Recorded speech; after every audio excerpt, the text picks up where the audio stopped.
Untuk materi kali ini kita akan bahas mengenai gradient descent untuk neural network. Di sini kita memiliki fungsi seperti yang kita lihat di depan. Kita cari jumlah W2 dikalikan dengan nilai maksimal antara 0 dengan W1 kali X1 dikurangi dengan Y ke I ya. Nah, kita bentuk dulu jaringannya. Untuk jaringannya dengan inputan X, W1, dan W2. Kemudian untuk menghitung loss function ya, kita tambahkan dua not Y dan not L seperti ini. Di sini kita memiliki X1, Y0, W1-nya sepertiga, W2-nya sama dengan 2. Kemudian kita hitung ya, hasilnya seperti ini. X dikalikan W1 hasilnya sepertiga. Kemudian masuk ke fungsi aktivasi di sini. Kita pakai ReLU di nilai maksimal antara 0 dengan sepertiga.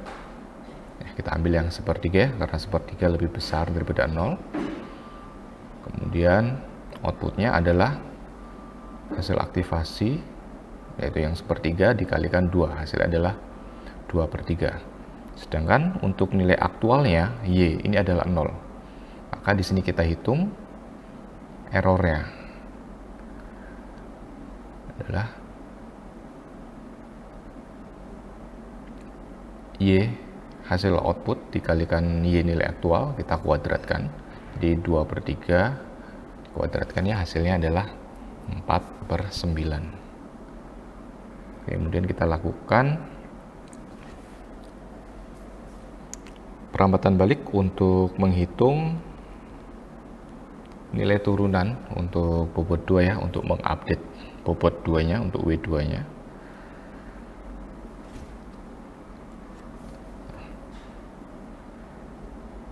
Dimana untuk nilai loss-nya, sini kita hitung dulu turunan dari L terhadap Y output. Ini sama dengan 2 kali selisih antara Y output dengan Y aktual. Nah, untuk menghitung nilai turunan L terhadap W2, ini kita gunakan aturan rantai.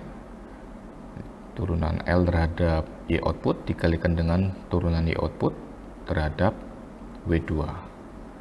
Oke, untuk yang pertama, turunan L terhadap L sendiri adalah 1 ya. Kemudian kita mundur, kita hitung turunan L terhadap Y output sama dengan 2 dikalikan Y output dikurangi Y aktual, yaitu 2/3 dikurangi 0. Dan kita kalikan 2, hasilnya adalah 4/3. Kemudian kita hitung turunan Y output terhadap W2. Turunan Y output terhadap W2 ini sama dengan nilai dari fungsi aktivasinya ya. Nah, di mana nilai adalah sepertiga. Jadi hasilnya sepertiga. Kita gunakan chain rule.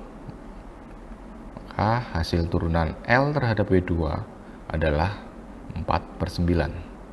Berikutnya kita akan menghitung turunan dari L terhadap W1.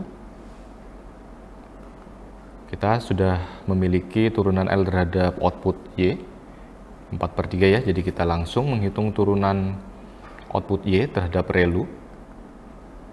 Kita perhatikan ya, bila kita memiliki fungsi Y sama dengan W2 dikalikan ReLU, maka turunan dari Y output terhadap ReLU ini sama dengan W2.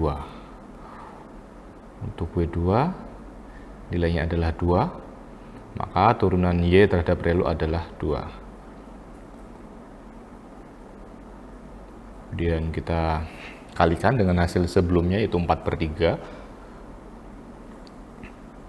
maka turunan L terhadap relu adalah 8/3. Berikutnya kita hitung turunan relu terhadap Z.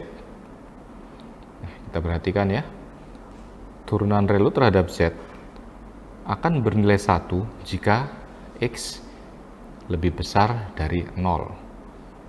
Dan turunan relu terhadap Z akan bernilai 0 bila X lebih kecil atau sama dengan 0.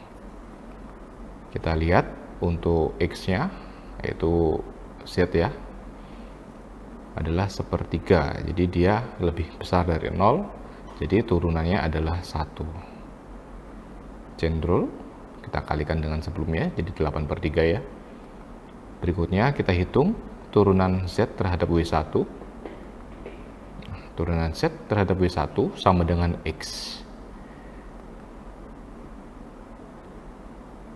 Oke, untuk X-nya 1, maka hasil akhirnya adalah 8/3. Nah, berikutnya yang perlu kita lakukan adalah mengupdate bobot. Pada jaringan saraf ini kita memiliki dua bobot ya, yaitu W1 dan W2. Di mana untuk mengupdate bobot, rumusnya bisa kita lihat di sini ya. Untuk bobot yang baru, ini sama dengan bobot yang lama dikurangi alfa. Alfa itu learning rate, kecepatan pembelajaran ya, dikalikan dengan turunan W tadi, turunan W1 dan W2. Jadi bila kita jabarkan, ini W1, W2 dikurangi alfa dikalikan dengan turunan W2 dan W1 ini. Nah, untuk W1-nya 1/3, W2-nya 2, sedangkan untuk turunannya, untuk turunan W1 8/3 dan turunan W2 adalah 4/9. Nah, pertanyaan selanjutnya, bagaimana cara memilih kecepatan belajar atau learning rate, atau di sini kita notasikan sebagai alfa ya, yang baik sehingga pembelajaran kita menjadi optimal. Untuk pemilihan learning rate akan kita bahas pada materi selanjutnya. Kita akan bahas masalah stokastik, gradient descent, dan beberapa algoritma gradient descent yang lain.